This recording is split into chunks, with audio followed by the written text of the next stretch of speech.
సందల్లే సందల్లే సంక్రాంతి సందల్లే అంగరంగ వైభవంగా సంక్రాంతి సందల్లే సందల్లే సందల్లే సంక్రాంతి సందల్లే అంగరంగ వైభవంగా సంక్రాంతి సందల్లే మన ఊరితో సమయాన్నిలా గడిపేయడం ఒక సరదారా మన వారితో కలిసుండడం ఒక వరమేరా అంటూ ఎంతో ఉత్సాహంగా సాగే సంక్రాంతి సంబరాల్లో 3వ రోజు అయిన కనుమ పండుగ గురించి కొన్ని విషయాలు తెలుసుకుందామండి. కనుమను పశువుల పండుగగా వ్యవహరిస్తారు. పంటలు చేతికి అందడంలో తమకు సహాయపడిన పశుపక్షాదులను పూజిస్తారు. సంవత్సరంలో మిగిలిన రోజులన్నీ తమతో పాటు కష్టపడి పనిచేసిన ఆవులను, ఎద్దులను, బర్రెలను పూజించి ప్రేమగా చూసుకునే రోజు ఇదే. పక్షులు కూడా రైతన్న నేస్తాలే. అందుకే వాటి కోసమే అన్నట్టు ఇంటి గుమ్మానికి ధాన్యపు కంకులు వ్రేలాడదీస్తారు. సంక్రాంతి వరుసలో వచ్చే చివరి పండుగను కనుమ పండుగ అంటారు. దీన్నే పశువుల పండుగ అని కూడా అంటారు. ఒక సంవత్సరం పాటు తమ యజమానులకు సహాయకరంగా ఉండే మూగజీవులను ఆరాధించే రోజు ఈ కనుమ పండుగ. పశుపక్షాదులకి గౌరవాన్ని సూచించే పండుగల కనుమ ప్రసిద్ధి. ఆ రోజు ఇంటికొకరు చొప్పున తెల్లవారక ముందే ఒక కత్తి, ఒక సంచి తీసుకొని సమీపంలో ఉన్న అడవికి బయలుదేరుతారు. అక్కడ దొరికే నానా రకాల వనమూలికలు, ఔషధ మొక్కలు సేకరిస్తారు. కొన్ని చెట్ల ఆకులు, కొన్ని చెట్ల బెరడులు, కొన్ని చెట్ల పూలు, వేర్లు, కాండాలు, గడ్డలు ఇలా చాలా సేకరిస్తారు. కొన్ని నిర్దిష్టమైన చెట్ల భాగాలను మాత్రమే సేకరించాలి. అనగా మద్ది మాను, నేరేడు మాను చెక్క, మోదుగ పూలు, నల్లేరు, మారేడుకాయ ఇలా అనేక మూలికలను సేకరించి ఇంటికి తీసుకొచ్చి వాటిని కత్తితో చిన్న ముక్కలుగా కత్తిరించి ఆ తర్వాత దానికి పెద్ద మొత్తంలో ఉప్పు చేర్చి రోట్లో వేసి బాగా దంచుతారు. అదంతా మెత్తటి పొడిలాగా అవుతుంది. దీన్ని ఉప్పు చెక్క అంటారు. ఇది అత్యంత ఘాటైన మధురమైన వాసనతో ఉంటుంది. దీన్ని పశువులకు తినిపించాలి. ఇదొక పెద్ద ప్రహసనం. అవి దీన్ని తినవు. అంచేత ఒక్కొక్క దాన్ని పట్టుకొని దాని నోరు తెరిచి అందులో ఈ ఉప్పు చెక్కను చారెడు పోసి దాని నోరు మూస్తారు.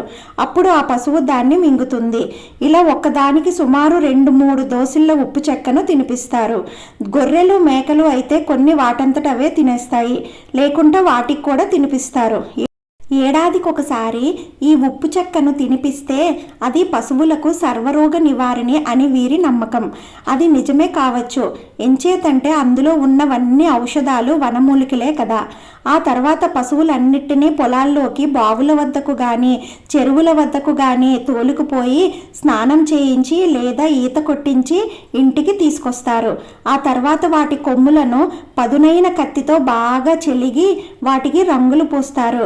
మంచి కోడెలున్నవారు వాటి కొమ్ములను ఇత్తడి కుప్పెలు తొడిగి మెడలో మువ్వల పట్టీలు, మూతికి మూజంబరాలు అలంకరిస్తారు. అన్నిటికీ కొత్త పగ్గాలు వేస్తారు.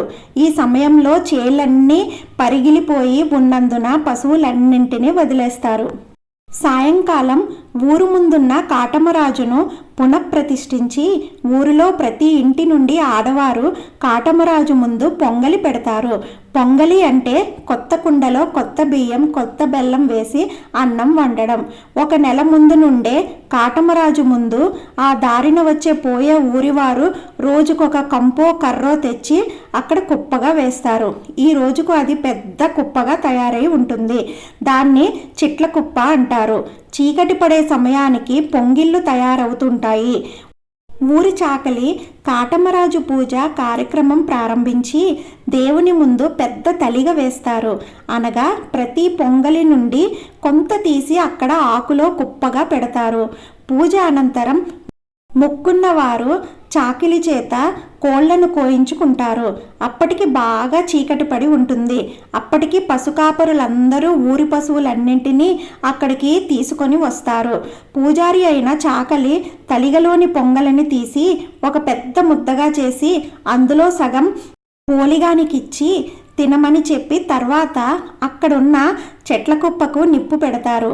పెద్ద మంట పైకి లేవగా పోలిగాడు పశువులన్నింటికి బెదరగొట్టి చెదరగొడతాడు. అవి బెదిరి చేలెంబడి పరుగులు తీస్తాయి.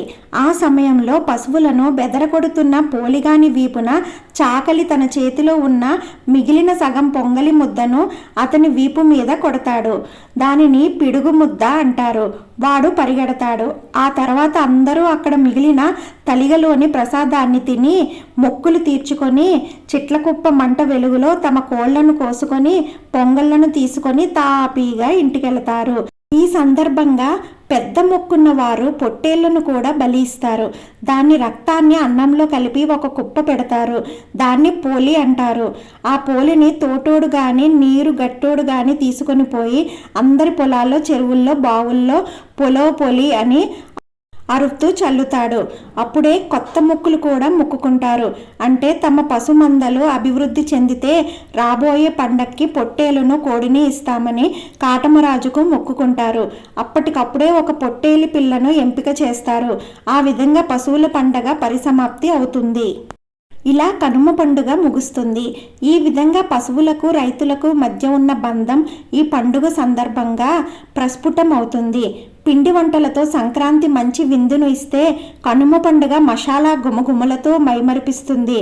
ఒక చేదు నిజం ఏమిటంటే కనుమ పండుగ అంటే పశువులకు ప్రాధాన్యత ఇచ్చే పండుగ కాదని, సంక్రాంతి తర్వాత మాంసాహారపు వంటలు చేసుకొని ఆరగించే పండుగ అని ప్రజలలో ఒక భావన ఏర్పడిపోయింది. అందుకే కనుమ వైశిష్టాన్ని గుర్తించాలి ఇప్పుడు అందరూ. కనుమ రోజున జోరుగా కోడి పందాలు, ఎడ్ల పందాలు కూడా నిర్వహిస్తారు.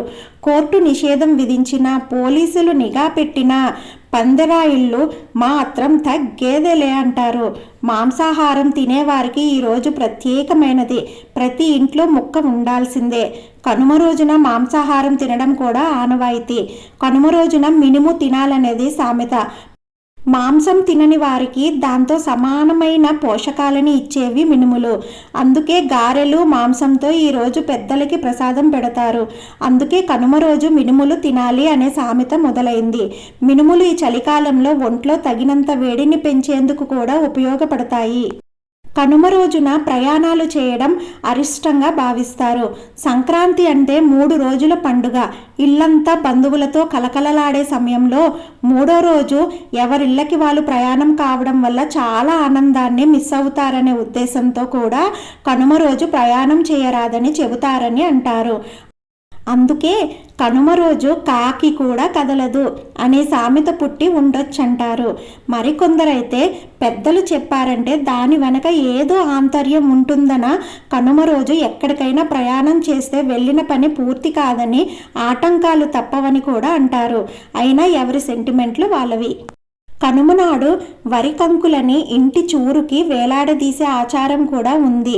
పిచ్చుకలు, పావురాళ్ళు వచ్చి తినేందుకే ఈ ఏర్పాటు. మనిషి నాగరికతని నేర్చిన తరువాత అతనికి మిగతా ప్రాణులకి ఒక అడ్డుగోడ ఏర్పడిపోయింది. పిచ్చుకలు, కాకులు, పావురాళ్ళు వంటి కొద్దిపాటి పక్షులు మాత్రమే ఇంకా మనతో కలిసి మనగగలుగుతున్నాయి. తన చుట్టూ ఉన్న ఇలాంటి జీవరాశులు ఆకలి తీర్చినప్పుడే మనిషి జీవితానికి సార్థకత.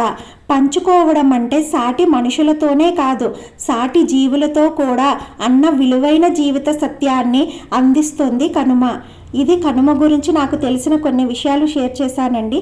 ఈ వీడియో మీకు నచ్చినట్లయితే please like, share and subscribe my channel.